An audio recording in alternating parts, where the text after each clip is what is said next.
Good evening, everyone.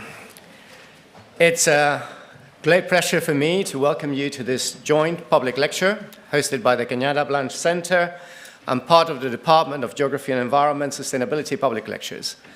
My name is Andrés Rodríguez-Pose, and I am the Princesa Asturias Chair, I know it's a mouthful, and a Professor of Economic Geography at the London School of Economics, and I am also the Director of the Cañada Blanch Center here at the LSE.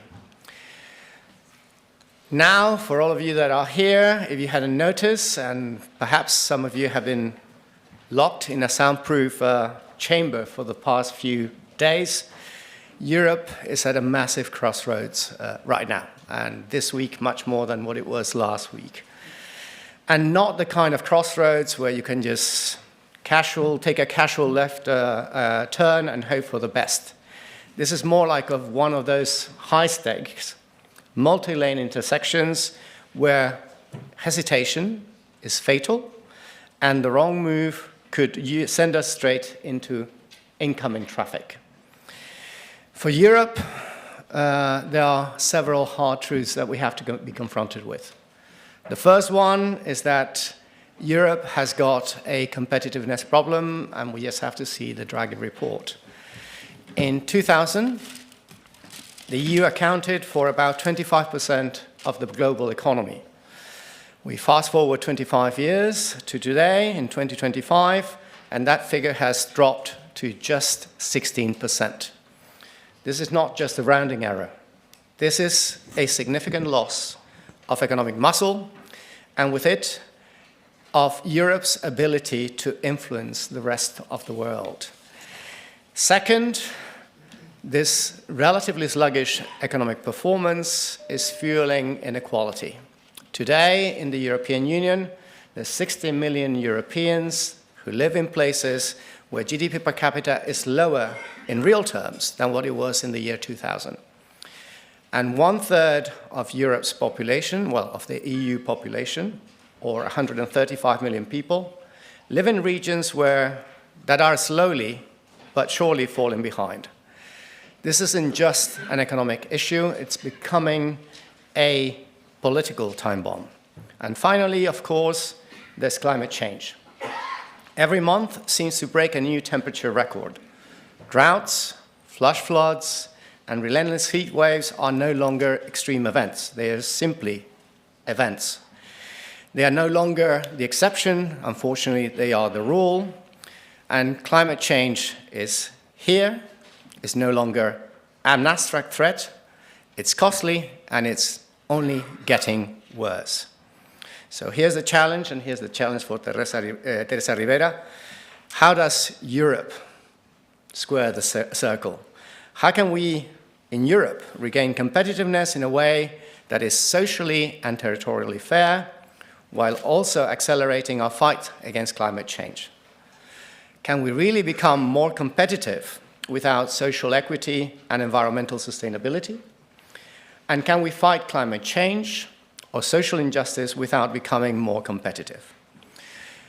To untangle these trade-offs, or perhaps even better, to convince us that there are no trade-offs at all, we have today the great honor of hosting Teresa Ribera, who is the Executive Vice President of the European Commission for Clean, Just and Competitive Transition.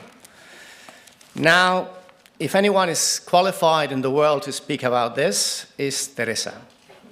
Her career has been defined by a delicately balancing act of economic progress, environmental responsibility, and social justice. She has an impressive CV. She has served until a mere 3 months ago as Vice President of the Government of Spain and Minister for the Ecological Transition and the Demographic Challenge, and as a member of the Spanish Parliament. Before that, she led key negotiations in climate diplomacy as Director of the Institute for Sustainable Development and International Relations, and she played a crucial role in the Paris Climate Agreement, from which, unfortunately, the US has withdrawn now for the second time. She has been Spain's Secretary of State for Climate Change and Biodiversity, a senior public official, an academic, and is a member of the Royal Academy of Science, Letters and Fine Arts in Belgium. I am acutely aware that you did not come here to listen to me. You came to hear Teresa Ribera. But before I hand over to her, I have to give a quick note on questions, and there will be questions for those of you both in the room and following online.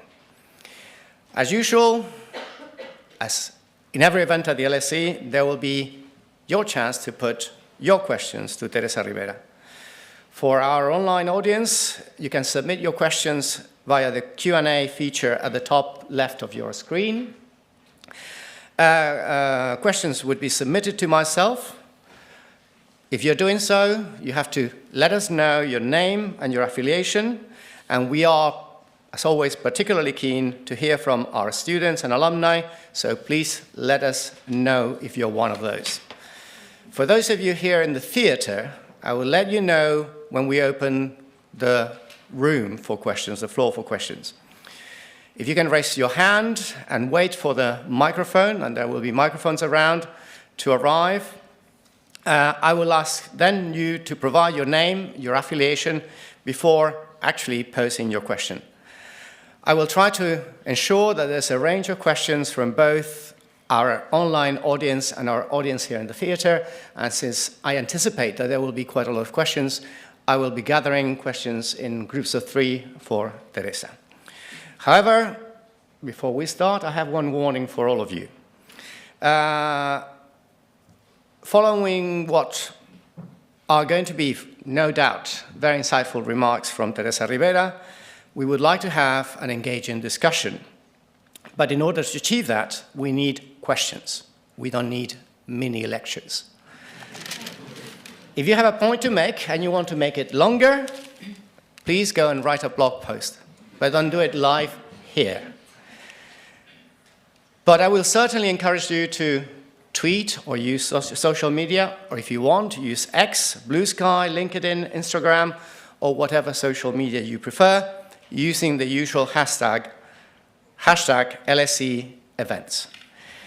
This event is being recorded and will hopefully be made available as a podcast subject to no technical issues.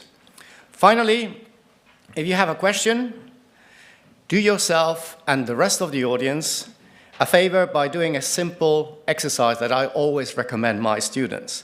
Start the question by why, how, what, which, or to what extent. This simple exercise will keep the conversation focused and make it far more productive for everyone. If you don't, I'll cut you off faster than you can say geopolitical uncertainty, which is the word for today. And as is tradition here at the LSE, students or anyone who looks like a student, so try to disguise yourself as a student, will have priority. So without further ado, and that said, Teresa, the floor is yours.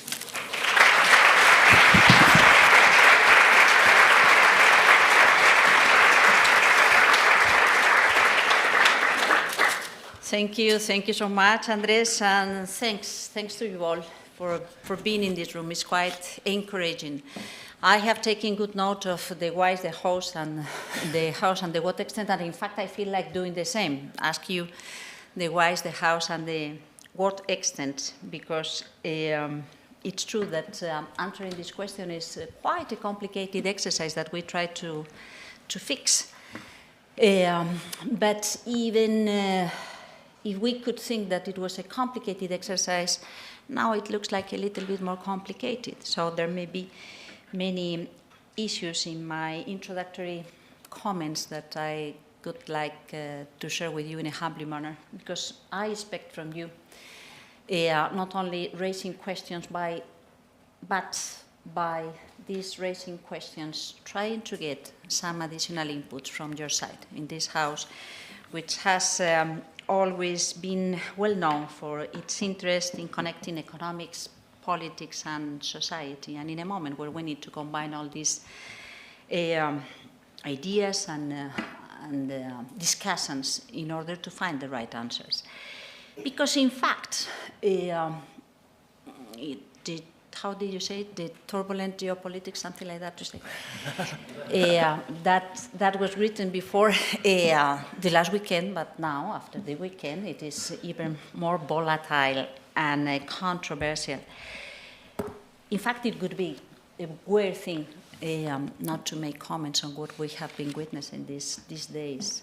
Because to a certain extent, we know that, or we feel, as in a turning point for the world and for Europe, in the traditional way we have understood the alliance and building with lots of effort a more fair world, based in the rule of law, in cooperation, in the UN Charter, trying to achieve peace and prosperity for all. And of course, it is not that we have responded to all the challenges, but we thought that we were building a better world. And we thought that there were key partners to do this exercise and to improve the quality of life of most human beings around the world. And now we have found ourselves a little bit shaken by the way we speak about war and security in the European territory without even taking into consideration those that have felt the force and those that have been supporting and trying to avoid the force being used to impose the conditions.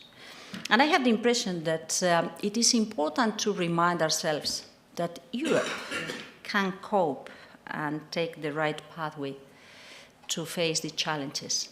But it will be a little bit more complicated, and it will require unity and remind ourselves of the most important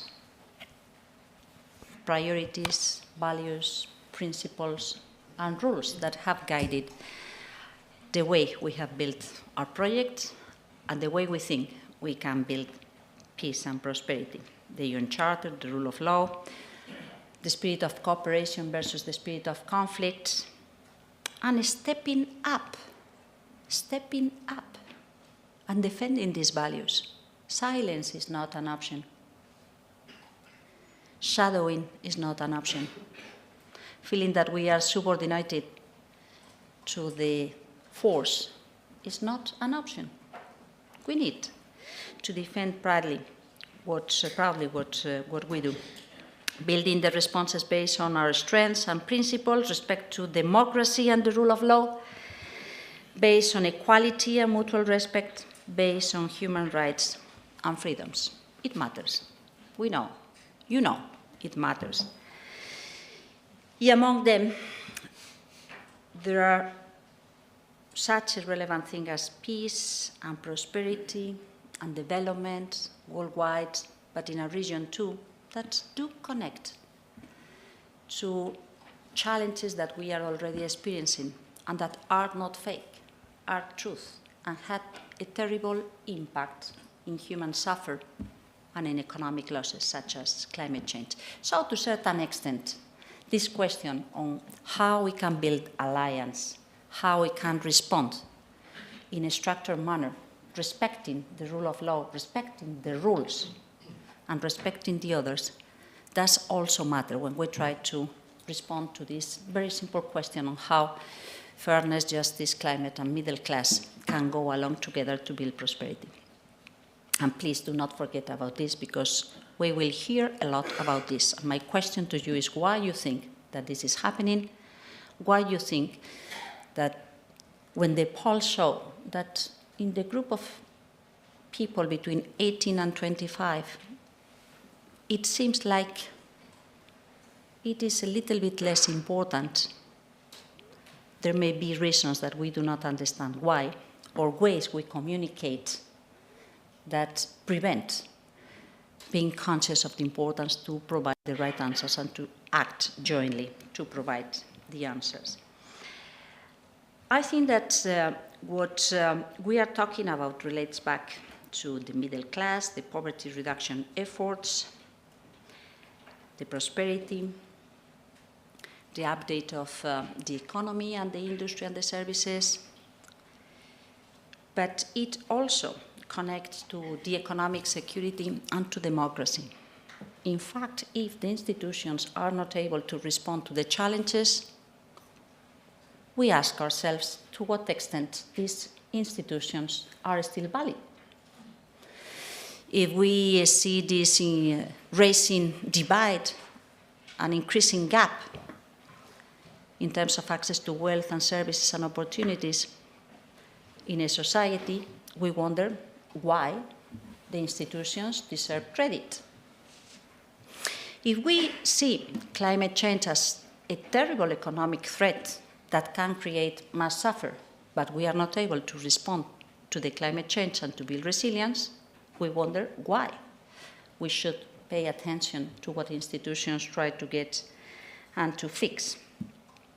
So I think that it is not only the traditional way that Ms. Rodríguez puts this combination between middle class development and climate change as being difficulty compatible, and after that he took some additional thinking about this, and I think that things have evolved. To me, it's not only that the three of them can only be met if we combine the three question marks. It is that only if we respond in a balanced manner to the three aspirations, we could build economic security and we could strengthen the democratic model.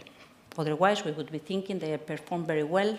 Oh, it's a pity to lose freedoms and rights, but they perform well. Or, well, it is a pity to get much more lower social services or opportunities, because we need to accept that more freedom or liberty at the expense of not covering all the society may be a model. But we feel reasonably happy in the way in Europe we have tried to combine the social dimension, the economic dimension, and the freedoms and rights dimension. And it is around the middle class that we have managed to improve the quality of our common life, of our societal responses. The fact is, none of these aspirations can be achieved in isolation, because that could not be matching to the reality of the physics or to the expectations of the people. And in fact, it is well known, even if sometimes there are people that try to hide this fact, the climate crisis is not just an environmental challenge. It is a prominent economic issue, as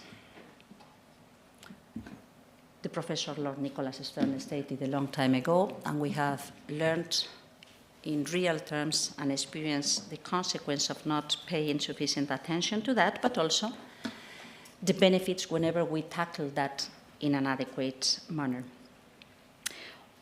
In fact, climate change exacerbates poverty by displacing people from their homes, by disrupting agriculture and weakening food security, by damaging vulnerable communities more general. It weakens cohesion and increases the inequalities. It provokes terrible migrations, suffer, I said. The World Bank warns that an additional 68 to 135 million people could be pushed into poverty by 2030 because of climate change and managed impacts. This means dismantling all the efforts we have been working on to eradicate poverty in the recent decades. The climate change takes a significant health toll.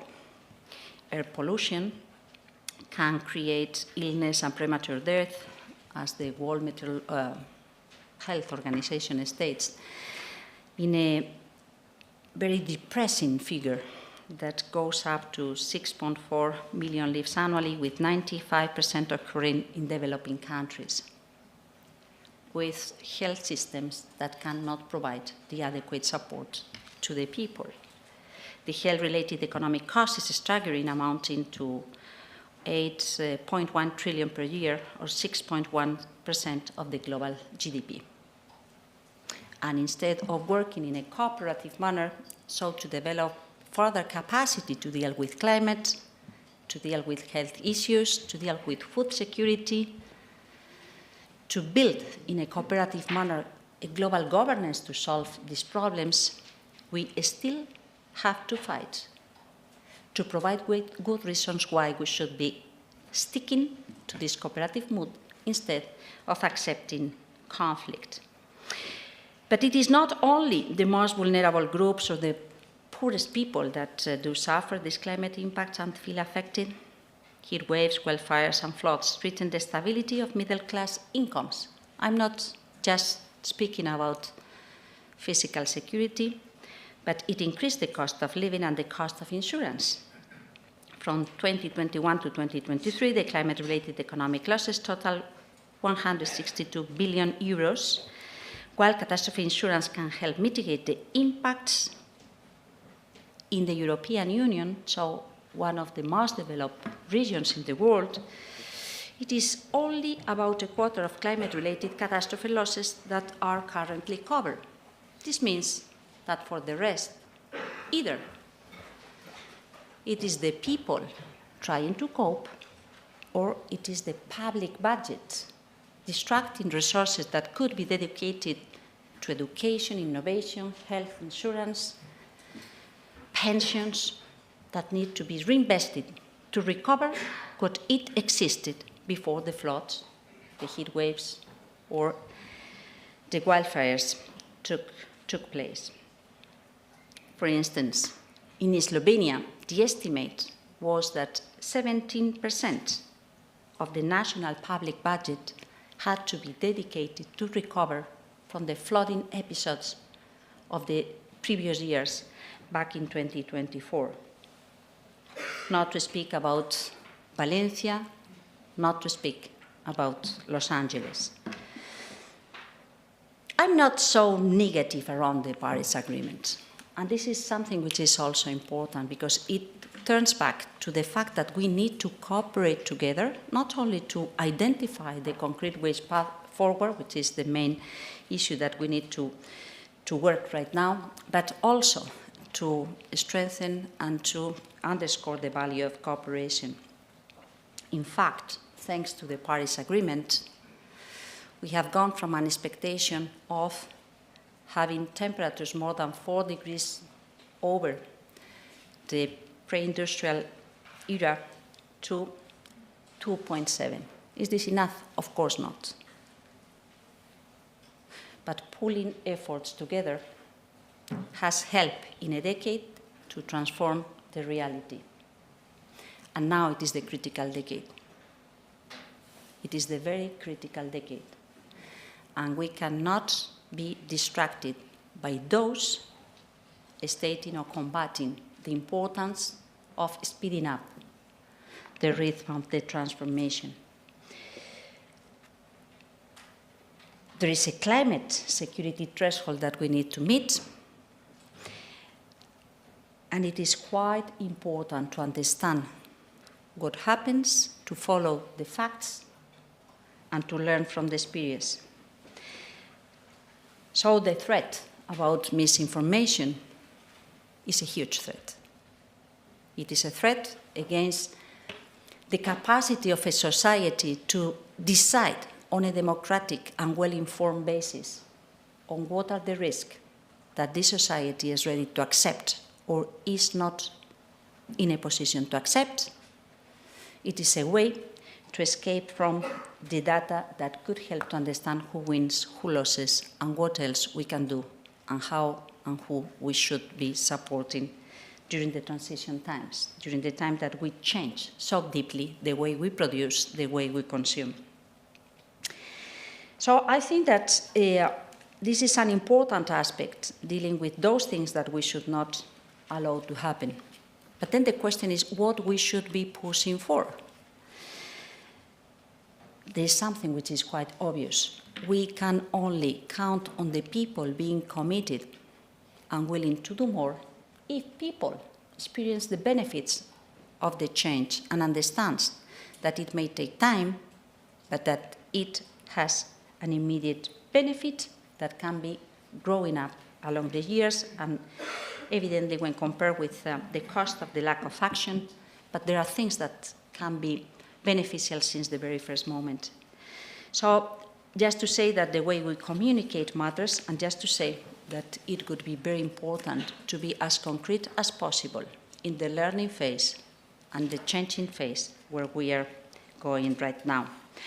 We have been collecting data along the years on the green jobs.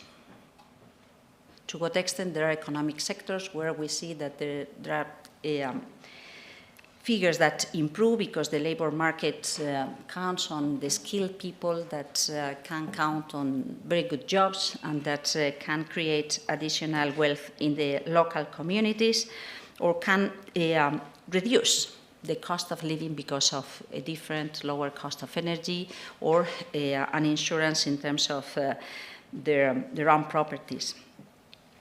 So the question is, to what extent, if we know that this is a relevant issue, to what extent we can avoid the use of the difficulties as the scapegoat to avoid the climate agenda. The combination of the right measures that could provide a good basis for action, instead of framing climate policies as an elite-driven initiative that does not take into consideration the fear of change for many communities that do not think that can count on the institutions to cope with such a deep change in the way they live, in the way they get their earnings, their day-to-day life. And this may explain some of, this may be explained to a certain extent to what Andrés was pointing out in his preliminary comments, how there may be many people that still think that this is a threat, that still think that the lack of action could be very dangerous, but that then they cannot trust their institutions or their society to count on their own needs to be covered as such. So I think that this turns back to the importance of the political commitment and the capacity to make alliance, to ensure partnerships between the different parts of the society, the local communities, the national governments, but also the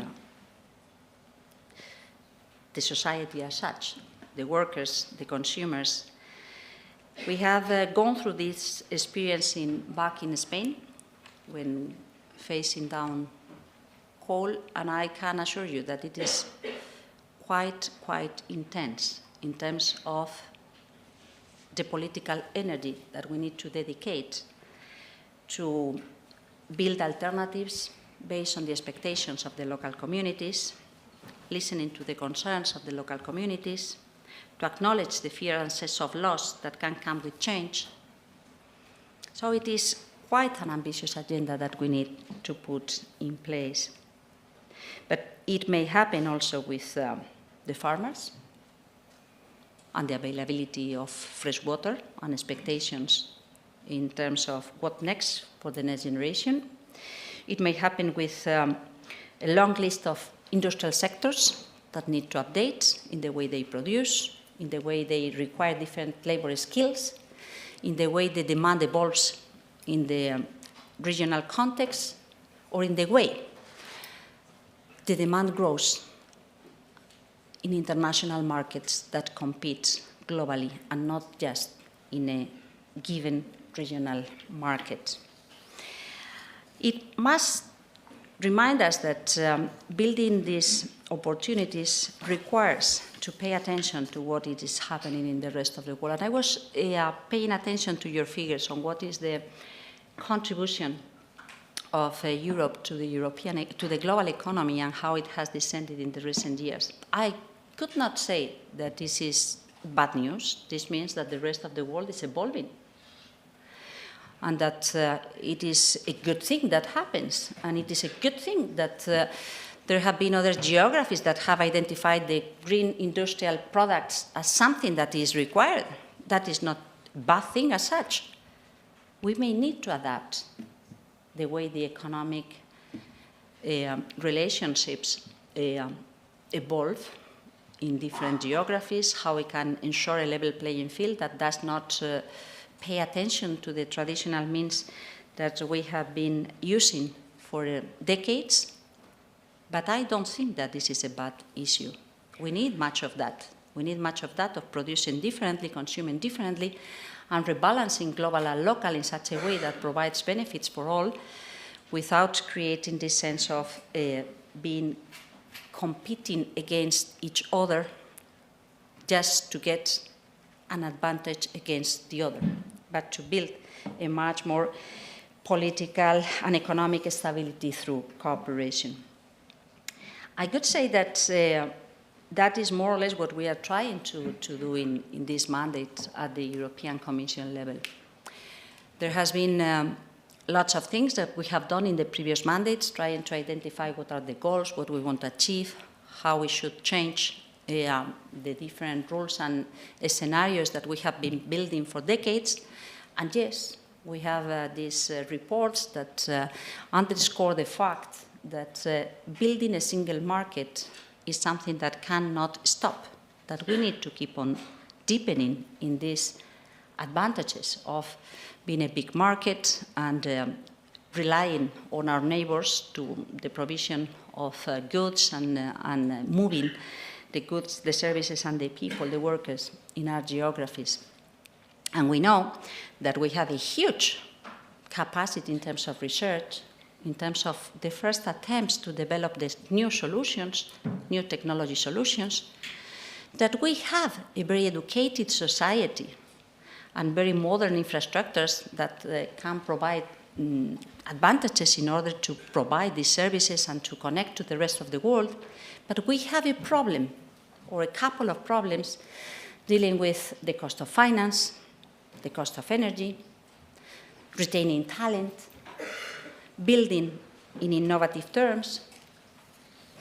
And this is why the intention is to work through the existing tools and strengths to find out how we can bet on the clean industry to recover this confidence on our own capacities to produce and to rebalance the relation with the rest of the world, to ensure the level playing field in a well-functioning single market, to upgrade the capacity. We have to identify the skills and the training and the educational features that we need to strengthen, to identify how we can use our competition tools to provide the right incentives to speed up the production of clean goods and the innovation, or to ensure that we can count on the public procurement to ensure that it is not just the price that counts when taking into consideration the decisions that could provide the goods and the service and the infrastructures that the citizens require. And over that, how to build a different energy system that responds to what we have already experienced. We don't want to lay or to leave our productivity, our capacity to produce, depending on something that we do not produce. And energy is something that we all need to ensure wealth and to ensure industrial activity. We have been working quite intensively in this clean industrial deal approach. It is important to underscore the fact that the clean is still the driver to innovate and to update our industrial capacities, and it is important to identify what is the combination of the different pieces and strengths that have been built for decades in the European Union, so to provide the right ecosystem to recover the confidence and to boost this capacity. Of course, it works much better in a world driven by cooperation than in a world based on conflict. But we need to stick to these values and to build the solutions with the tools that we count on defending the interests, the values, and the boring rule of law that matters in terms of stability, predictability, and confidence. Our strengths should also be thinking about the external dimensions of what we do. And I think that this is also relevant in a country like this, who is European. with very similar cultural values. Because the rest of the world will be looking at what we do.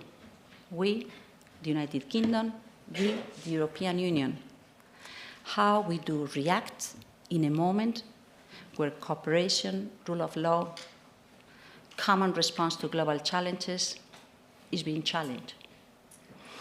And of course, we need to ground our response on diplomacy, mutual understanding, and respect, but we also need to be coherent and consistent and think overall on the social impact that anything we do may have, not only today, but also in the mid and long run.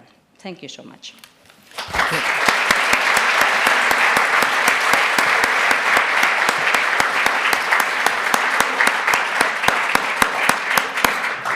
Thank you very much, Teresa. I'm sure there are going to be quite a few questions from the audience, but in order to allow you to think about your questions, I'm going to start with an icebreaker, which is climate change is happening, and it's happening, and you highlighted it very, very clearly, and we have a green transition, but as you also highlighted, the green transition sometimes is not popular. Why? Possibly because in order to achieve what is going to be a common good and is going to have significant positive economic benefits, in the short run, there are going to be winners and losers. What is the European Union thinking about in order to make sure that we bring everyone on board into this idea that climate change is necessary, that we need a transition, and that all those costs that some will have to face in the short run are necessary for a common good? Well, I think that the best thing to avoid is to express that there are winners and losers. I think that we need to be aware that this is quite challenging and that we need to pay attention to what are the right measures to avoid the losers or the unfair losers. I mean, there may be eventual losers that could be no losers if they adapt because their business model does change or the way they produce or the things that they use or the things that they produce may evolve, and there is time to do that. And this was the reason why we started to talk about just transition dealing with the coal sector, because we knew that coal could be a loser sector and that it was impossible to avoid that it was a loser sector. But that should not mean that the workers or the neighbors in mining areas or in coal plants areas should be losers. And this requires quite a big effort, because in fact it is not only giving the economic incentive to make a right decision in terms of business strategy that counts, but it is paying attention to those sectors of the society that may feel in an unfair manner losers in this transition. And this means mainly workers and consumers, but it may be neighbors in an area that becomes quite affected by such a deep change in the way they have been creating wealth for decades. And this is what I say, that it is quite intense in terms of political energy. It is not going to be solved just because the macroeconomics work. It requires political engagement on the ground. And it requires respect to the people, so to pay attention what they say, how they feel, what they want, and what they fear, and to be credible. You cannot afford mistrust of these people when you come back after a few years and you have not provided the right solutions, because that is going to irritate everybody and to give this contagion effect that may be very, very critical. And I guess that this is something of, this is one of those things where we need to pay much more attention. For a very long while, we have identified, and it is quite impressive what we have achieved jointly. This is why I don't like to talk bad things about the Paris Agreement, because I think that what we have done collectively is quite impressive. Of course, it is far from being enough, but it is quite impressive.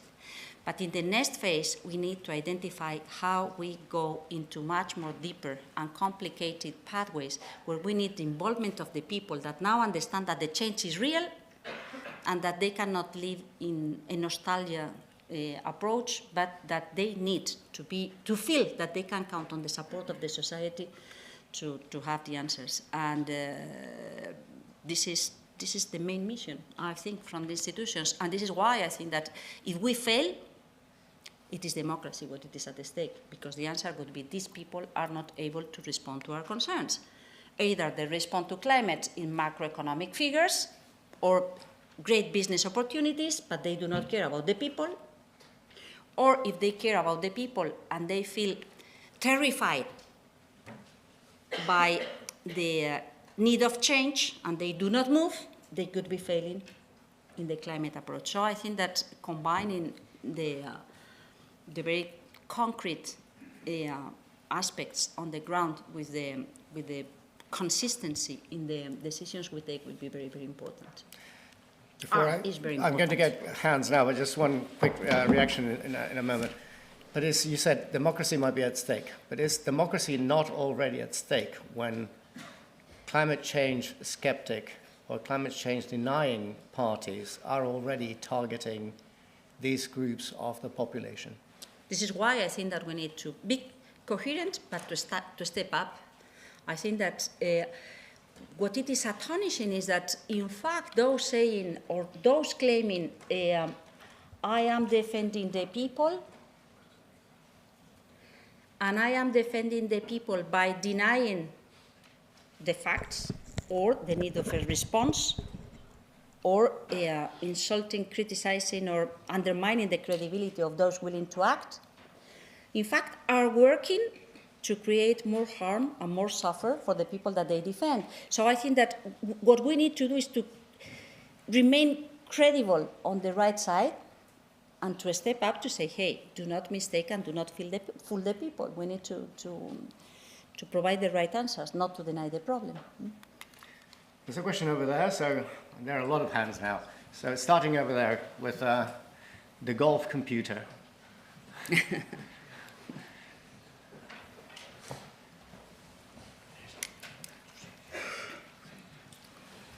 Hi, I'm Elio from the European Institute, and my question is, to what extent do you think that the EU's attempts to harmonise the taxonomy, CSRD and CSDD under an omnibus regulation, to what extent will that affect efforts to reform the SFDR? Thank you. Let me just accumulate. So that's you started very well. Probably a lot of acronyms, but that's very good. Another question, another hand over here, the first row. Hi, I'm Daniel, chemical engineer, working at JM. Hi, Teresa. So I'd like to hear your thoughts on how we can ensure that the European energy policies are truly evidence-based in a way that they prioritize a fair transition for society rather than benefiting oil and gas industries at the expense of consumers. So I like really to hear your thoughts, particularly around the hype created around truly expensive green hydrogen. Thank you very much. Muchas gracias. Very proud of your commitment. And a third question. Let me see. Don't we have any woman from here? So, I mean, there's only men. Let's go over there. You're behind that. No, you have it over there. So, yeah. Yeah, I'm Marzio. I'm in the Department of Government. And my question is, to what extent can nuclear energy help the EU tackle climate change and meet Paris Agreement's targets? Okay, thank you very much. And you've been all very disciplined. Teresa, the floor is yours. Thank you so much for the questions. I have to say that also dealing with labor, the new green jobs are mostly populated by men. So, ladies, step up. Also for the questions. No, it's a small joke, but it is also important. So we are speaking about the regulation to be transparent and to report on climate and sustainability, the requirements to ensure that there is a strategy to diverse from climate risk, and that we apply a taxonomy that allows the investors to be sure that they invest where they need to invest. And it was a package of regulation that it was very difficult to be agreed. And it is one of the first things that has been appointed as aspects where we can simplify. No, that's your question. What does it mean, simplify, and what does it mean in terms of staying in course? I could say that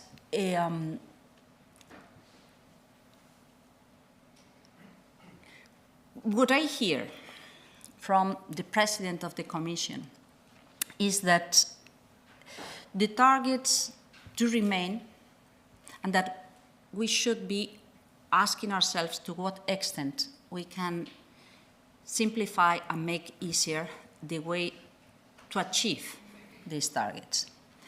And connected to this package, there is the impression and the demand coming from, I was going to say some, saying this is a very complicated way to report. I could say it may be true. I mean, if we need to report in such a detailed manner that we can go, if we try to agree in this room, we may find out 5,000 different indicators, and there may be overlappings or inconsistencies and so on and so on. So I intellectually accept the fact that it may be improved, and intellectually accept that it may be worth it to try to simplify to ensure that this goes smoothly and we grow up from that. The only thing we should be paying attention to is not to miss the purpose of what we were doing, because this was a package that was intending that we learn to invest in such a way that we build a climate resilient economy and that we do not increase the problem of climate.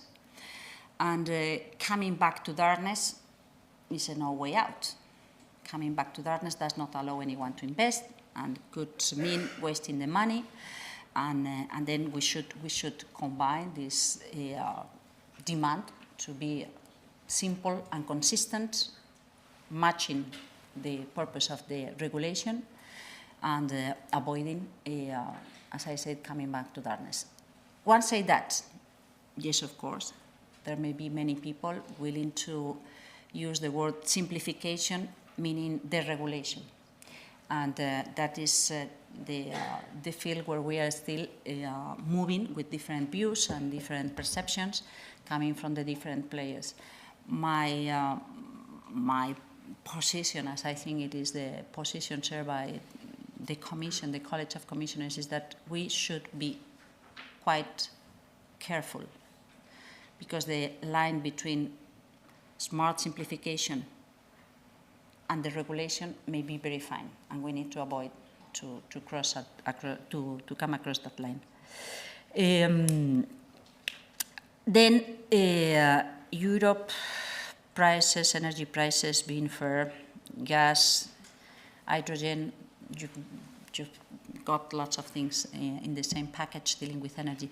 Well, I would say a few things about this. And I come from a country where I would say that we have performed not so bad in macroeconomic terms, job creation, investment in industry, GDP, etc., thanks to many things, but mainly thanks to the steps forward in the energy transition and how it has mobilized not only the change of the color of the electrons and the molecules, but also all the industrial goods and equipment and service and skills and jobs creation connected to that. And it is not, I would say it is not easy. There are always additional difficulties in the surroundings, including the permitting, the social license, and not only the environmental license. So it's not so easy, but I think that the overall view is a good thing.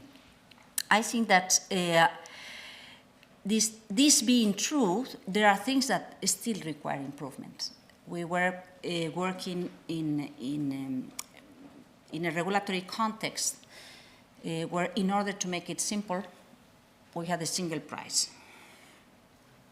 And it worked reasonably well to provide a much more efficient manner to deal with the electricity market, when there were differences, and the cleanest solutions could be benefiting from a better price, till the moment we started to weaponize the natural gas, or to use the natural gas as a weapon in our markets, and we started to see those spiking effects. And I think that we have tried to reduce this impact and to accommodate, but still there is a long way, because till the moment the whole energy system is fixed with a much higher share of electrification and a much more efficient and wise use of the energy, it could be very, very difficult.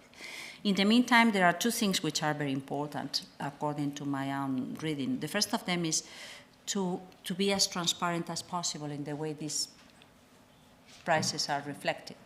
And there is something which is quite obvious, and you know well, which is the price of LNG in international markets that has been agreed, I don't know how long ago, but there is an opportunity cost being reflected, that it is ultimately passed not only to the final consumer of natural gas, but also to the electricity. Who gets the profits? We don't know. It is a very transparent market. So we should be focusing on that too. There are things that we need to improve. For a very long time, we thought that there was not such a thing called as an international market on LNG. Now we know that, yes, it is, and that it is very much interconnected. So we deserve some additional transparency on this, and how the traders that make huge profits out of this have a very reasonable right to get fair profits, but maybe we need to protect the consumers, both industrial and households. And then there is a second part in your question, which is, if we want to decarbonize the molecules, how we learn to decarbonize the molecules, what are the different possibilities that we can use, and to what extent we should be involved in the future that will be future, but that needs to be built from today. And this is more or less the case for hydrogen. So it's not that we take for granted that it is going to solve everything. But in fact, we know that unless we start betting on the new things that should come up to solve those things that we still don't know how to solve, it could be very difficult to count on a right answer, on a right response. And this turns back to the nuclear energy, and to what extent the nuclear energy is something that makes sense in terms of counting on an energy system that does not emit carbon. And I think that this is, I would say three things. First of them is that has become a very passionate debate, and we should avoid much passion about technologies, but it is a passionate debate that relies very much on the cultural preference of each society, which is also a given, and there are different options and different combinations, and all of them may be fair. And then there are two other aspects that are important, which is how cheap, how efficient, and how we combine the pieces in order to provide the right solution for the existing technology and the new technologies. And which are the deadlines, and what is the low-hanging fruit in terms of getting the most of what we need in terms of decarbonization in the short term, and what is the expected times to deliver in terms of new technologies to be developed. And for the time being, I think that, as I say, the other main question mark is who pays: the consumer, the taxpayers, and who takes the risk. And these are the things that are in the discussion when we talk about nuclear. Who is the state that is going to cover? Is the taxpayers in that case, when it will be delivering the electricity, and how we combine. And I would say that there is not a single answer that fits for all. It depends very much on what are the social preferences in each of the societies. All right, thank you very much. More questions from the audience over there. So, yeah, one with a jumper. Yes. Wait for the microphone. Hi, I'm Andrea Perez. I'm a PhD researcher at the University of Sussex and LSE alumni.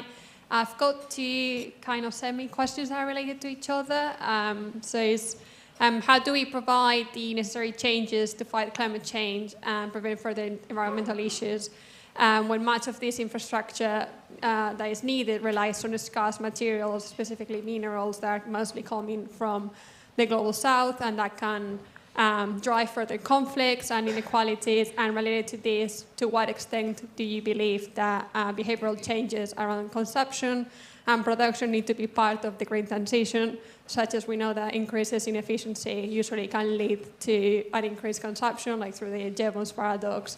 I just want to hear your thoughts about this. Thank you. Yeah, one question behind over there. So, yeah, right behind, on your left. Well, yeah, go ahead. Hi, my name is Himanshu, and I'm studying regional and urban planning here at MSc. My question, basically, I'm from south of India, from this place called Bangalore, and they're doing some very interesting thing, which is they're sending out their treated water from the city to the outskirts. What this has done is that this has increased the groundwater level in the hinterlands of the city, and this has also activated ancient communities, especially women, who are building a lot of wetlands and who are working on a lot of gardens around those wetlands. What this has done also is that they get paid to work on these wetlands, and at the same time, they've improved the groundwater levels as well. These are essentially sort of the climate jobs. They don't know that they've actually made the green transition in that sense. So my question is, what's your opinion on looking at these small-scale climate wins that not only benefit the ecology, but also, marginal communities are making money out of this, which is a very important thing. And your opinion on small-scale climate wins and the extrapolation of those learnings to possible larger scales. Thank you. Okay, and we're going to get one from the online people. So since it's related to the first question, this is from Vijay, who's a former LSE student. Will Europe have to rely on Russia and China for rare earth minerals to meet its green agenda despite geopolitical tensions? Given that some EU countries are already bypassing their own sanctions to access Russian minerals and energy, does this highlight a contradiction in European policies? Well, I think that the bold question into that is we need to be. We are wondering ourselves if we can define a different pattern in terms of consumption. That was your question, dealing with the behavioral change, and to what extent we can accommodate being much more efficient, and to what extent it is perceived as a loss of opportunities for many people. So there is a question of cultural approach in terms of how we understand prosperity, how we understand wealth, and it is not easy. There's an aspect dealing with education and priorities and sentiments that is important, and in fact this is reflected in the IPCC not only studies but composition of the different disciplines that take part of the exercise. There is an increasing number of social scientists and psychologists trying to explain why this type of behaviors do count a lot in terms of how we respond and how we can anticipate and avoid climate impacts. So you are saying in a bold manner, in a broad way, you are right. There's a point here that we need to take into consideration, and it is difficult because at the end it relates very much of the social models that we identify in a given geography, in a given culture, and it takes, sometimes it changes are sudden, but this is not normally the case, and is relevant. Then we come back to the availability of raw materials and minerals, and where these raw materials are, or who has seal the deal to have access to these raw materials. And I could say this is one of the issues that we are trying to address from the European Union for a while, because I think that the first thing, coming back to your question, is how many times we can use the same material and how many times, or how efficient we may use in the use of this material. So how the circular economy and the footprint in terms of goods being used, and not only in terms of carbon, may be reflected in the way we introduce circularity and we improve and innovate in our own continent to lower the dependence from abroad. The second thing is, yes, fantastic, but we may need more, because what history shows us that for the time being, we have not been very able to adjust our consumption to our capacity to count on our own material. So how we can ensure this availability of materials, and on which basis. And this is here where I think that we should be much more committed to develop partnerships, and not so much on commercial deals full stop. For a large extent of countries, it could be interesting to ensure a co-development approach.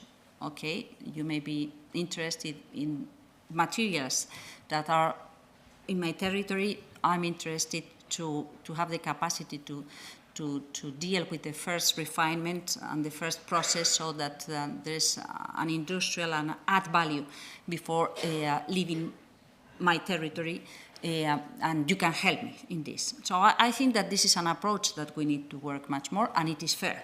I think that this is a win-win approach that should be promoted.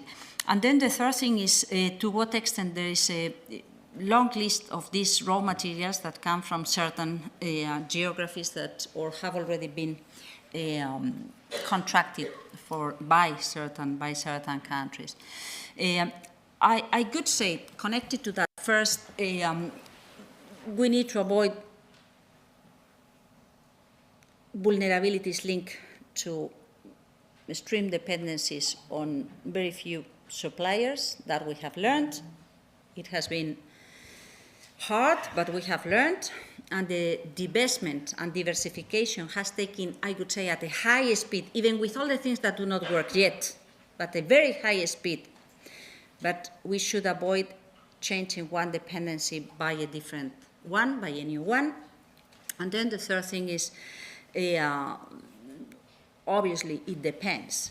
There may be geographies where there are good reasons to build these balance agreements, and there may be geographies where, obviously, for the time being, it doesn't look like a good piece of advice to try to reach one of these agreements. So I could say that there is not a silver bullet response to your question, but to your questions, because this was coming from someone in the streaming version.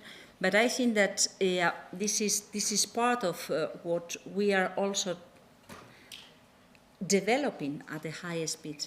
The external dimension, or the consistency in the external policies, when we try to respond on how we can be more competitive in industrial terms, how we can count on secure availability of what we need, and how we can play in a way that is consistent with our own principles, but also consistent with the expectations of the partners. So this is part of the big efforts that we will need to shape in this decade, and what we are investing in. And then there is the question coming from Bangalore on the small climate communities. Or the small communities doing small efforts dealing with climate. I could say that, as you say, even if it is not known, even in many circumstances, by the players of these small-scale decisions, it is quite important. I mean, for a very long while, climate action was something strange, specific, and to be included in a short menu of things to be done. But it has to be the normality. It has to be the normality in any of the activities that we develop, either if it is financial activity, industrial activity, urban services and infrastructures, energy, or as your colleague was saying, what type of behavior we take when being clients, consumers, and we are conscious or not conscious of what we do. So I think that these small scale responses are very, very important, not only in terms of reducing emissions, but also, as you said, in terms of ensuring that we make good use and efficient use of scarce resources, fresh water. So I think that this is quite key. The question then to me is how we can ensure that this is enlarged in a quick manner, and how we develop something which is quite beneficial, which is experience the benefit, but experience the recognition too. So that there are different reasons to promote, to incentivize this type of response, and one of them is recognition by the broader community. So to be replicated or to be improved in the nearby or in other geographies. Okay, thank you. Let's take a question from over there, the woman in the white shirt. Oh, yes. Hi, I'm Hélène. I'm also from the Regional and Urban Planning Studies program. You mentioned a lot the fact that we have to onboard the most vulnerable ones in this transition for climate change. And I was wondering how you're creating the more efficient incentives for member states to invest in these most vulnerable regions. All right, so here in the white shirt. Yes.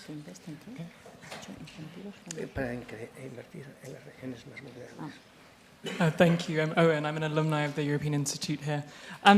In your opening, you spoke about the events of the last week, the risk to democracy, competitiveness, and the importance of freedoms.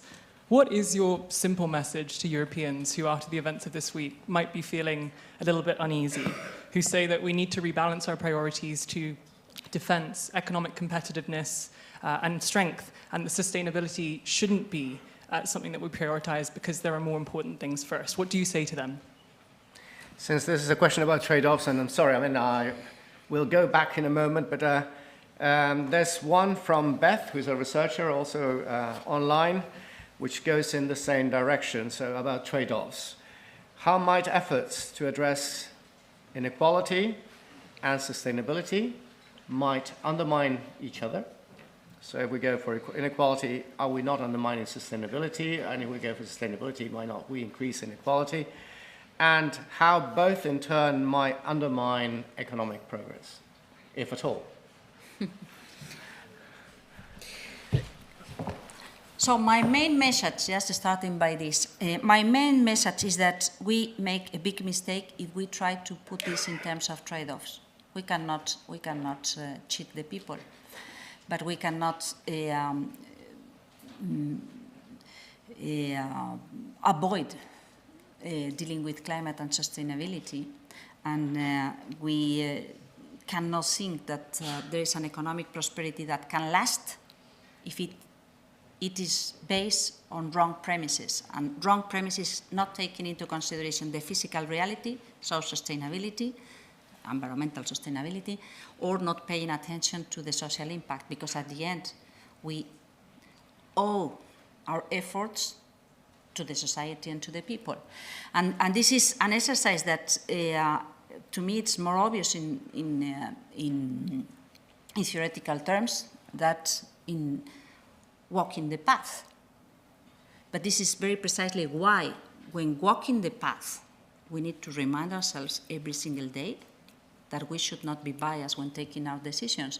Or we cannot think that because there are nice figures in the macroeconomic world, that is going to reaffirm and to make people feel quite comfortable when they have the feeling that you have forgotten about them, that they have not access to the services, that they cannot count on opportunities in their lands, or that they don't care about what it may happen 10 years from now when they don't have the way to make their earnings to reach the end of the month. So I think that this is very precisely the combination that we need to, and as I said, I add, and in case we fail, we risk democracy, because we risk the lack of confidence, we risk the confidence of the population on the institutions to solve problems. So it may be quite appealing. Yes, they perform so well because they decide what to do, at what cost, and who pays that cost. We are not in a position to accept that. We have not been grown up to accept that because we want to enjoy the freedom, the rights, and the way we decide our opportunities. So I think that this is something that could only work if we engage, not only in the macroeconomics and the big thinking, but also in the very concrete terms. And then I come back to the regions and how we should be investing on that. I'm very happy to be sitting next to Andres when this question is being raised, because that is the issue that he knows much better than me, and that he enjoys understanding and explaining, because I think that this is a very critical aspect. I think that, again, it is more conceptual than practical, but it is important. For a very long while, we thought that, well, and there is some money to compensate those regions and local communities that are far away from the wealthiest areas. But if we take this as a compensation instead of as a commitment to invest to create opportunities, it is not going to work. Nobody is driven by compensations. We all want to have opportunities.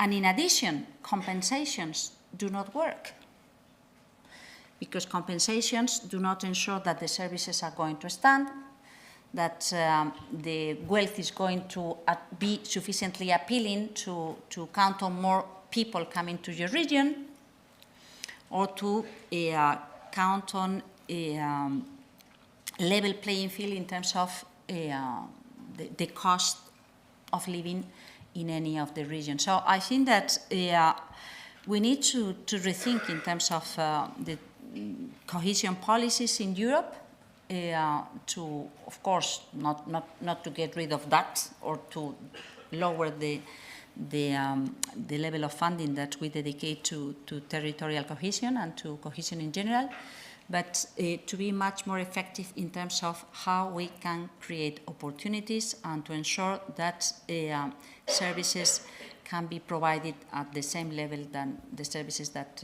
take place in urban areas. And this is not easy, because in fact it is more expensive per person, probably, because in fact there are efficiencies that do not play in the same manner when we are handling any problem in a metropolitan area than when we are talking about a remote rural area. But I think that this is an effort that deserves the full attention. It's part of this social license that we need to win and the benefits that we need to win. And my final comment on this is that there are things that require some social innovation and things that can be supported by digital services. I remember cases on how you could help in order to count on education facilities for kids in rural remote areas and the transportation from the area. You cannot provide everything in every single tiny community, but there may be a kind of Uber system being provided to a certain extent by the public budget that can help to count on these things. So I think that there are things that can be dramatically rethought in order to ensure that the approach is balanced, and that there is not this feeling of being second-row citizens because you live in a rural area, rural remote area, and not in a big urban metropolitan area. Thank you very much. I'm very conscious of the time. So one question over there. So yes, right behind, no, well, fine. The woman over here, and then the man in blue. No. Hi, thank you for your talk. I'm an undergraduate at LSE. I do economic history and geography. Can you say your name, please? I'm Shiny. I wanted to know, like, how do you see us achieving a well-functioning, cooperative single market when, like, currently global integration and global value chains are laden with quite high power and financial disparities between countries? Okay, thank you. The man in blue at the back there. And there's this. Hello, I'm Michael. I'm studying environmental policy and regulation. About 500 students from LSE are currently making plans for after the university, probably applying for jobs in finance and legal and consultancy firms, while, as you say, democracy is breaking apart, caused by politicians that represent very different agendas than the one you represent here and we talk about here. So now when you respond with words such as silence is not an option, or we proudly need to defend climate action, democracy and rule of law, what is your message to us, the students and future graduates from LSE, and in which movements or organizations or firms does Europe need us? And what can we do in the next 5 years to save the Green Deal, as you say, and Europe's democracy? And the one in blue behind you. Hello, my name is Jeanne. I'm a third-year student in environmental policy with economics. And my question for you was how to balance the challenges of stricter environmental regulation for farmers in the EU with the increased competition from countries that don't have the same environmental standards, such as those in the Mercosur. Thank you. Okay, so we start with the single market and the rest of the world, and then we go to the expectations of you, supporting and fighting and thinking how we can work further. Well, I think that the single market is an achievement that is always ongoing, which is good, and I think that we need to keep on dipping into that. And I think that it cannot be a bubble that it is not open to the rest of the world. And I think that happily we have seen an impressive trend to grow up in many different geographies, as I said, and there is an appetite to exchange flows and to invest here and there. And the main question right now, or one of the main questions, is how we can use and build this in a healthy and fair manner, so that these flows work in a transparent and open way, but without betting only on pricing, not taking into consideration other relevant aspects that we want to ensure, such as I said, environmental standards or labor standards. And to what extent there may be companies or investors willing to take part in this single market, but not so committed to this type of standards, and that can create a tension with those that produce this type of goods, respecting the standards and feeling that they may be threatened by this lack of commitment. And I guess that there are two things that we need to pay attention to. The first of them is how the trade flows do work and how we can improve, and this is not a good moment in history to talk about the improvements of the trade flows and the trade regulation, but how we can keep on doing around this, not only taking into consideration, as I said, the big figures, but also the impacts that go beyond the profits, and to what extent we can deal with the competition tools to ensure the level playing field in the internal market, including the subsidized goods or the ways we produce. And this is, I would say, a phenomenon which is relatively recent, because for a very long time, this global trade flows were not as intense and as open as they are recently, and so we didn't feel like taking care of this type of standards because it was not such a huge volume of exchanges, and we should be thinking also in terms of how we can develop a much more levelized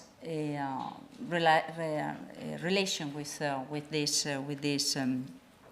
these other markets, and well, it depends, I would say, very much on the geography and on what type of standards we are speaking about. If we are talking about environmental standards dealing with biodiversity losses, or if we are talking about carbon footprint, or if we are talking about labor rights, and it is not always easy, I would say. But this comes back to what you said. I think that it is the politician that creates the problem, or it is the society that chooses the politician because it reflects the preferences. So I think that this comes in circle. I could not say that it is because the politicians whatever, but the politicians have a responsibility. And the ones being in the institutions have a responsibility to ensure that we are trustful and that we have the capacity to provide sufficient information to ensure an educated debate and an informed debate in public. And very honestly, this was why I was trying to catch your attention on why we are witnessing more and more that voting preferences or social preferences are driven by 20 seconds messages being repeated once and again, when we know that we are living in an era of misinformation, but we know how we can get the good information and contrast information. And I think that this is a strong plea back to you, because we should not be accepting that. We need to find ways to communicate in such a way that it may be simple and short, but it should be sound, and we should not be accepting whatever. Otherwise, the quality of the democracy will keep on going down till the moment we are so confused that we don't recognize anything and we accept whatever. And after a while, it will be very difficult to remake what we have lost. So yes, of course, we need you coming from engineering, environmental science, social science, economics, or geography, to join efforts to match how we can get these ways forward that take into consideration the complexity of the challenges that we experience in a world that has been discovered as a very small world, much more interrelated than what we could expect in the 19th century or in the midst of the 20th century, but where everybody has certain expectations and the planet cannot survive if we do not accommodate our expectations to this physical reality. And we accept global governance and cooperation as a method to provide the right answers, or we accept, on the contrary, that those having more capacity to impose get their way forward. I don't think that this may last very long, because that can create a messy reality in a certain time frame, but that is not good news either. I mean, having a messy reality is not good news either. It creates a much bigger problem. So I could say that to me the most compelling thing is how we can respond to the reality, the real fact, that those using populism and fakes get much more support along the years than what we could think if we apply a minimum reason way to identify the problems and to assess the eventual solutions. And hey, this is quite scary in terms of how the other day there was someone, apologies for this because it's a small story, but I think that it is quite real. I have 3 daughters, 25, 23, 21. And the one being 23, a few years ago told me, Mom, I don't know where you are and where your party is, but we are once and again being bombarded by messages of these far-right parties, the people in my generation and my colleagues at the university and so on. And I see more her male friends than her female friends that they find quite appealing. And no, this is not true, this is stupid, they want to impose us. You are not present in those networks. And your message is not coming through. And my colleagues are going to both be in ignorance by making up their minds according to this type of communication. And I think that probably this is a signal of our times, that we communicate differently and that we do not have so much time to pay attention to the different ways in a political debate people may exchange views on how to get solutions to the problems. But we need to find ways to solve this equation too. How we can communicate respecting facts and truth and debating on substance without promoting a short and passionate answer, even if it is not connected to the reality. So I think that, yes, of course, you have a very important role to play, not only in terms of how you can play in a professional way as engineers or civil servants or as whatever, but also in terms of how we relate to each other, how we can build a society, and how we can have very intense and difficult discussions with our friends and colleagues where everything can be said, but it should reason in such a way that makes sense, not just short message and sorry, because I've been a little bit too long on that. But I think that it is a point of concern. I think that we have not identified how to communicate on the importance of what we have ahead of us, because it is terrible. In fact, when you look at the figures and the expectations and what the modeling says, you cannot believe that people is not saying, hey guys, where are you going? How you are not acting much in a much more brave manner. But it is because perceptions and passions do count on this, and we are losing that capacity to track how to create positive passion around this and how to avoid this deny in terms of I don't like, I deny. It's not reason, it's not intellectual reason, it's I don't like, I deny.